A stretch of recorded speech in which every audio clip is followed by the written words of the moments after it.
think I'm going bold, guys. I'm very excited today. Very excited because I've been given full permission to give you all of the information on the mineralization, biodigestion on the aquaponics. So previously I wasn't able to talk about it. I've been given the green light to go ahead and show you everything. So let's get started.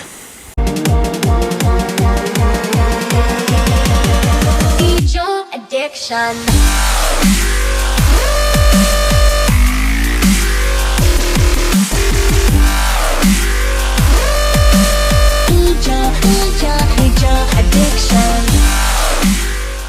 You guys need to take this shit seriously. Hit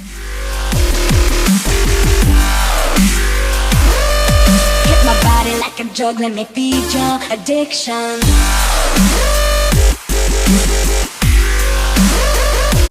Okay, a little bit of backstory on the information. For those of you who have been following a long time, you knew that when I designed my system, or actually when I announced my system, I took a very strong stance and said I wouldn't be utilizing any proprietary information, that every aspect of my system would be shared with you. And the reason why I make YouTube videos, well, obviously there's a social aspect. I very much enjoy the camaraderie and the comments from the viewers and just the general support and trading of ideas and information. I also wanted to sort of give back because everything that I learned on the subject of aquaponics and hydroponics, I learned mostly freely. And I say mostly, I'll get into that. 99% of everything that I learned was done through people like you guys, sharing information on forums. You know, you start out with no knowledge. I stumbled across aquaponics on the internet, obviously, at some point. I don't remember that specific instance where it kind of occurred to me, but I came across it, was fascinated with the concept, and then from there I started at the hobby level and then just kept building bigger and bigger systems. So the YouTube videos are sort of my way of contributing back, to giving back to the idea that everything I learned was out there and maybe I can help somebody else to learn something, mostly through my mistakes. Alright, so I took a strong stance in saying that I wasn't going to use any proprietary information, and then I did. I had to come back and I had to say, sorry guys, but the information that I acquired through consultation was too good for me to ignore, because ultimately my system, I wanted to set myself up for success. So I had to swallow that one and come back and say, I'm sorry, but this is what I've done, but I can't tell you about it. But I did use information that I was unable to share. Now I have been given permission by the guys at Aquaponics Asia and Aquaponics Thailand, who more or less turned me on to this. And you keep hearing those names, and you keep hearing those names because I'm in a part of the world where stuff is not readily available. Things like aquaculture equipment, tanks, food grade plastics. Sure, they're out there, but to have one English speaking source where I can go to and acquire the things that I need to do this stuff, it's really easy for you to say, oh, well, you keep plugging these guys. Yeah, I keep plugging them because they're set up to distribute, and that's where I bought all my stuff. Specifically, the purchases from Aquaponics Thailand. So it's not like a lot of you that are in the West, you have plethora of options. You can go online right now and find whatever item that you want and see exactly what it's going to cost you, down to the shipping and how long it's going to take to get there and if they've got it in stock or not. It doesn't work like that here, guys. It's very, very difficult, especially the fact that I don't speak the language at all, for me to go in and try to do business or try to do any type of transaction for things that are already difficult to find. But I share all positive purchase experiences with you. You know, I just bought some bags from Bob, and I mentioned in my last video that I enjoyed them. The transaction was pleasant, and alternatively, I would let you know if I had a bad transaction. So I don't want you to feel like I'm getting anything out of this other than the fact that if you're in this part of the world, go and have a good business transaction with somebody who's set up to supply this stuff. The point I'm trying to make, and that I'm having trouble concluding, is that there is absolutely, in my opinion, a place for consultation services within aquaponics. It's a growing industry, and we have to be very, very careful about ostracizing and jumping to the conclusion that everybody's out there to fuck you over. I know that a lot of little systems, mid-range systems, have been marketed as commercial, and you can make a living off doing this, and they're too small and things like that. Sure, those exist, but it's consumerism. It's consumerism. No one can complain about having too many options to choose from. If you go and buy a shitty pair of tennis shoes and you pay too much for them, well, a lot of that falls on your responsibility based on the information that you had available to you. And I'm not saying that, if you're dumb enough to buy something that wasn't worth what you paid for it, then that entirely falls on you. Sure, shysters are shysters, but we need to get away from this concept that I would argue that 90% of the people that you talk to that are in sales and distribution and consulting love this as much as you do. That they're passionate about it, and that they're, in most cases, very good people. The ones that are touting that they are the industry leaders, the ones that are touting to be the end-all expert, those are the ones that I would be leery of, and those are the ones that I would argue that we should probably stay away from, because you don't stop learning. The science is not even complete. And there's been lots of people with doctorate level education that have come out and said there's still a plethora of things going on in aquaponics that we don't fully comprehend. We just don't have the science to understand it. We kind of know those things are there and the innuendos exist, but there's still lots to be learned. And as that information comes out and the interest grows and the finances support the research, we'll learn more and more about that. So just my take on the situation. Let's stop ostracizing these companies that are coming out and trying to make a living within the industry. I'm growing vegetables and I like to sell them and make money. Does that make me an asshole? I don't think so. And I don't think most of you would think so. But if I turn around and say, well, I still love aquaponics, but now I want to sell something. I want to sell aquaponic related gear. Does that make me an asshole? All of a sudden, everybody thinks I'm a dick because I'm trying to make a living by selling you merchandise for your system. It's wrong, guys. It's silly. So that's just my take on it. Okay. So we're going to share the information,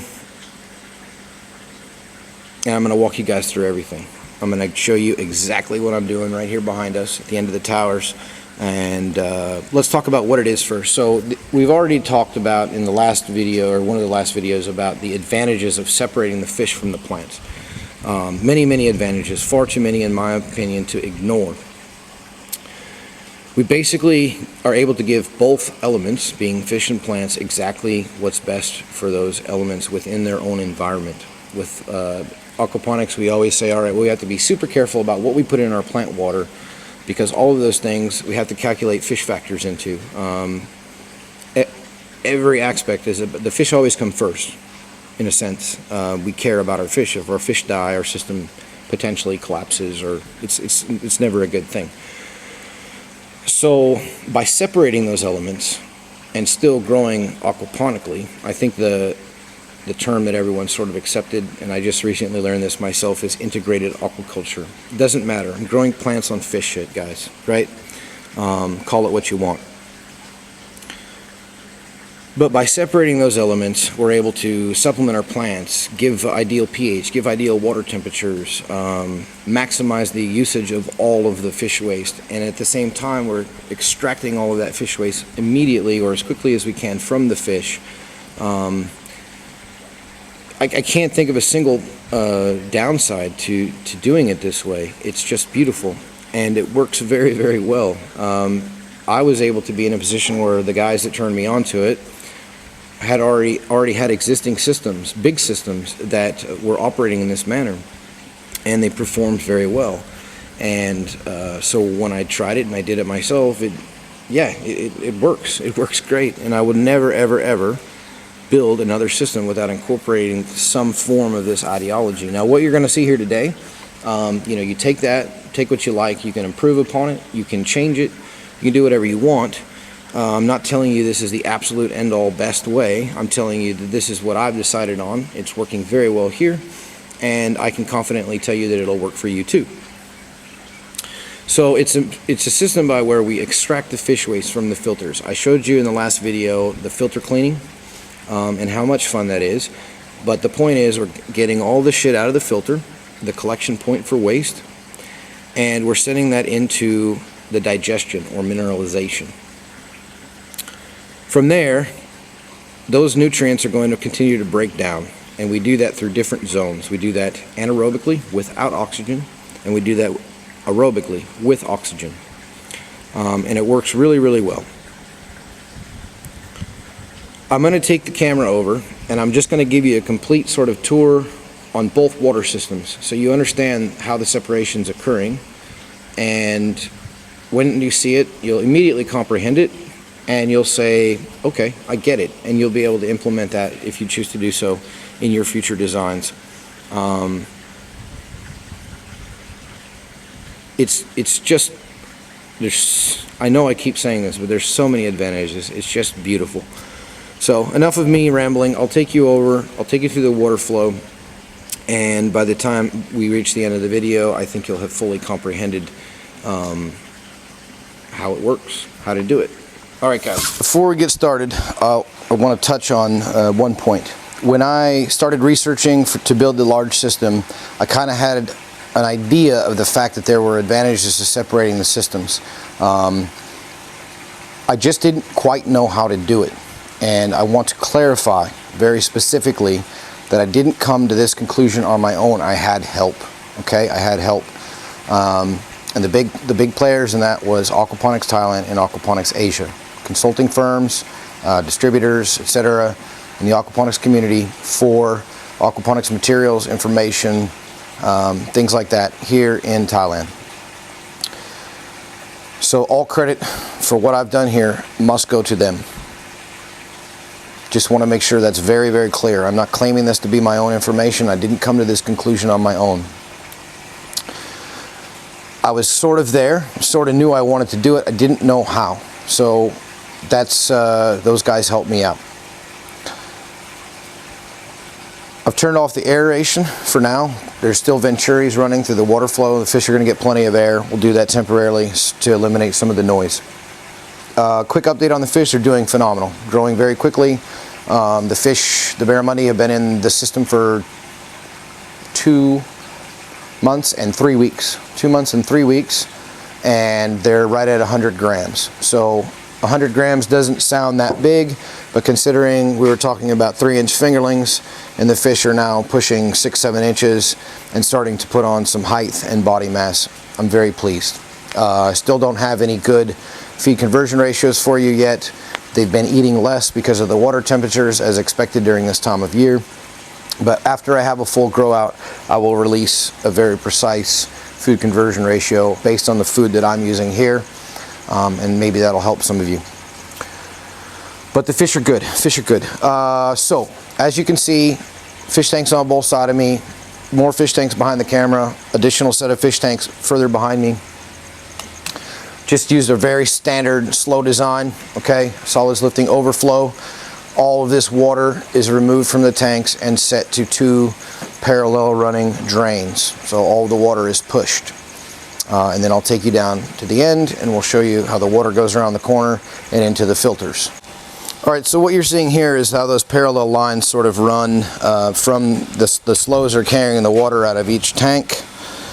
There's my unplugged cords from my air pumps. And it all runs down this way. It's all gravity fed. Comes around the bend here, the corner, and then just swings over into the filters.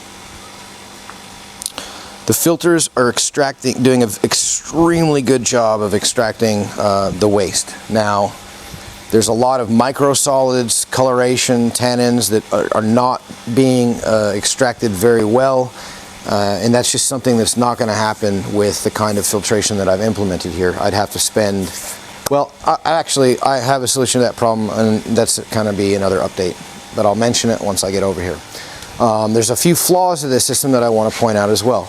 So as you can see, all the water is distributed evenly, in theory, between 4 different filters. So those filters are not ran sequentially. Water is not flowing into filter 1 and then going to 2. All of the fish waste water is being distributed into these 4 500-liter filters. And then you can see you've seen before, the water flow inside the filters is very low, despite the fact that I'm pushing 22,000 liters per hour. The actual movement inside these solid filters is very slow, which is beautiful because it gives the solids time to settle out and or collect in the filter padding, which I showed you in the video where I cleaned out the filters. From there, we go down to the biofiltration. Now, I knowingly took shortcuts on my biofiltration, okay? And I'm telling you now, that was a mistake. I thought because I was efficiently and quickly removing solids from the system that I could take a little bit of a shortcut on the biofiltration, and I regret doing that. So we're going to rectify that and improve the biofiltration,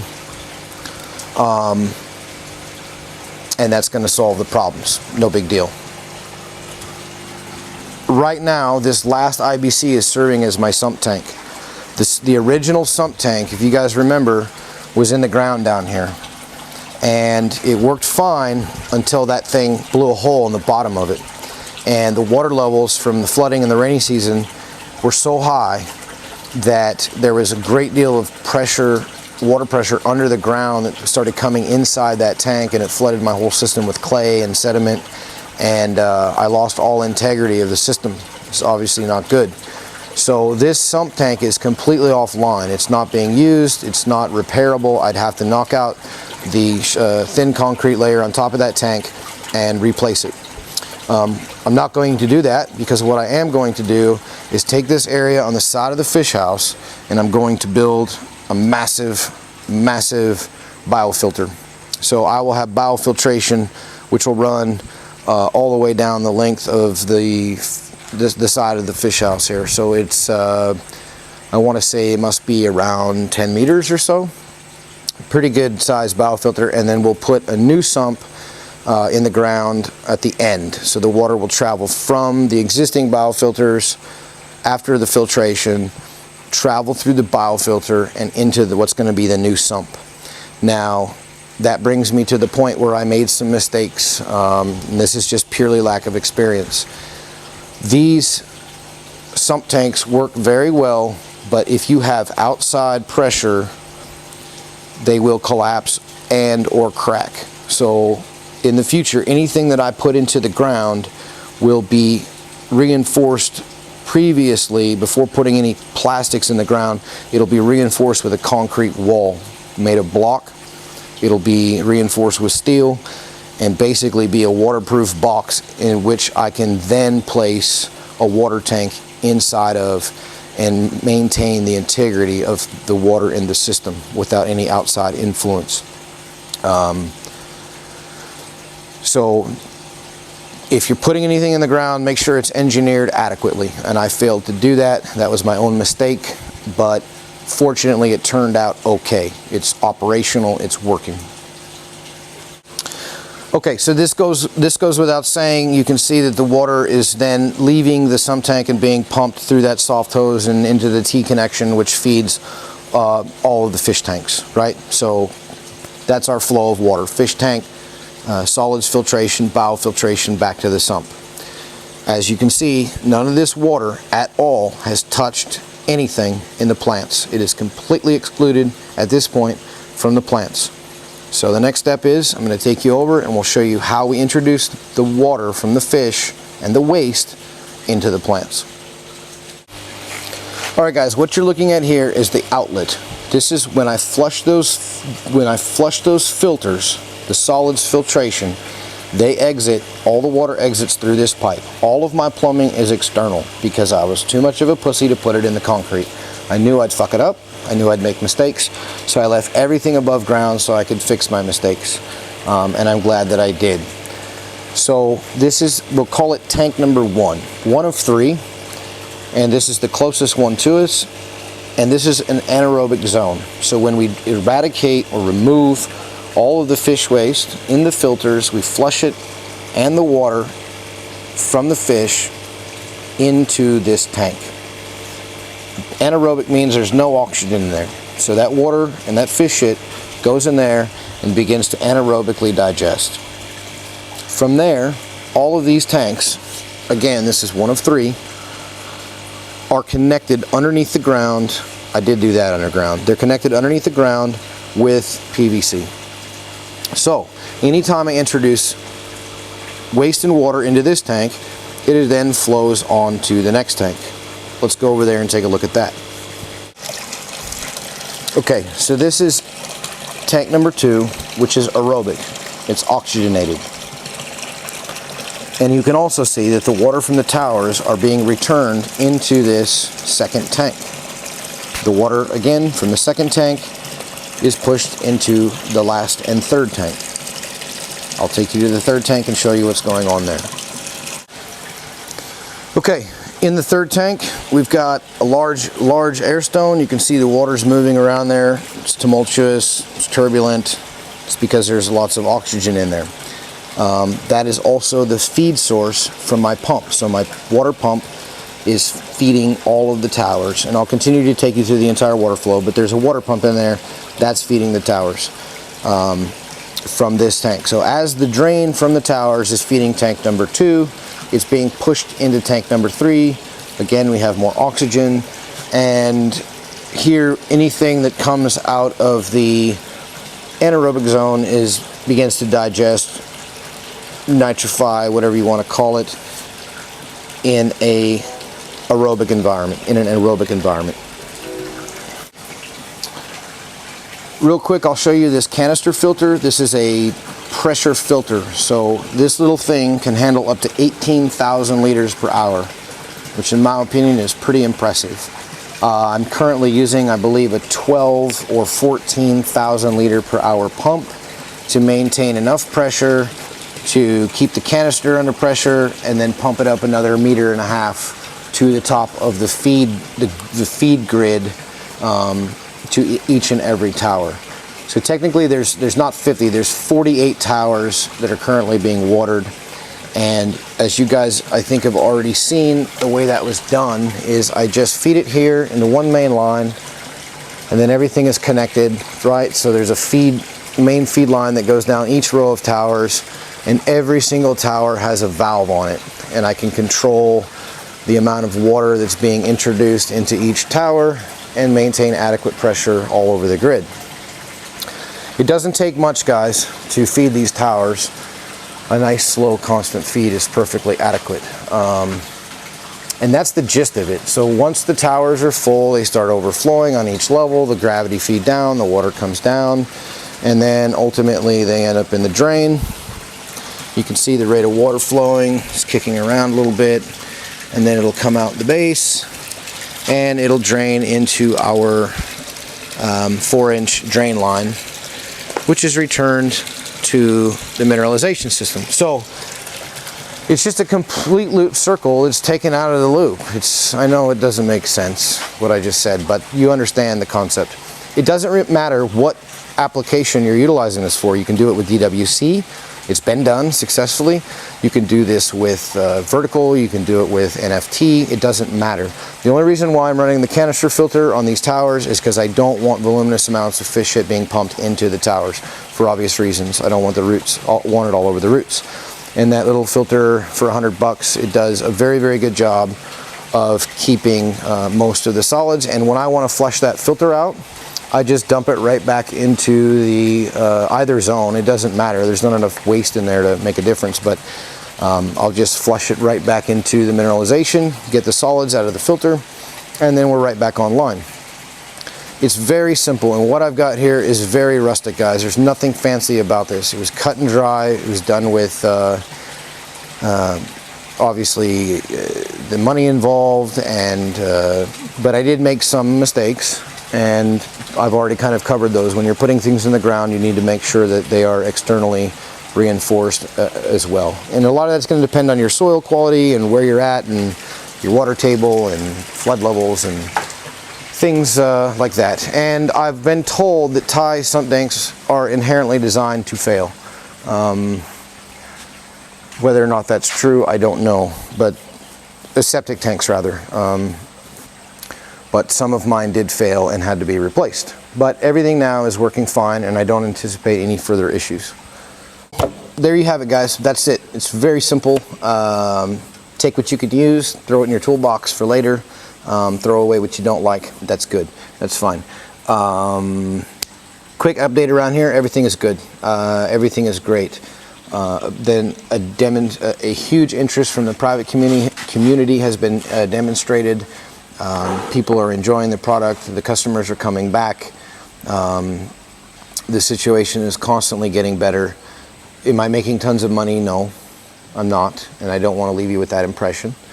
But I'm fully confident that within 60 days' time, the system will begin to pay for its overhead, which is a big milestone, right? Like anytime you undertake something that incurs expenses from a business perspective and you begin to cover those expenses, that's a huge, huge step in the right direction.